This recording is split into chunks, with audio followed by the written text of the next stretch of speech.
All right, here's what we're doing. This is a corbel off from my house. My house is built in about 1850-ish. These were found in the basement many years ago, tucked away in the garage. I didn't want to throw them away. I thought, well, what a cool piece of history, whatever, this and that. A lot of people aren't doing this kind of work anymore. This, we call it gingerbread around here.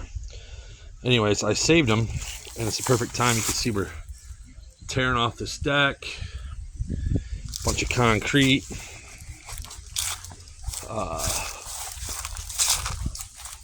Over here, there's going to be a concrete porch that starts on the right-hand corner, goes to this corner, rectangle, redoing the whole front. Anyways, I'm going to put these corbels back up here. That's what I'm trying to do.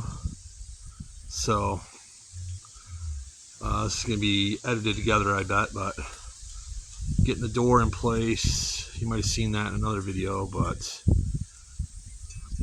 yeah, so before the soffit and stuff goes in, I'm going to get these made to cut to the right size, and then we'll see what they look like.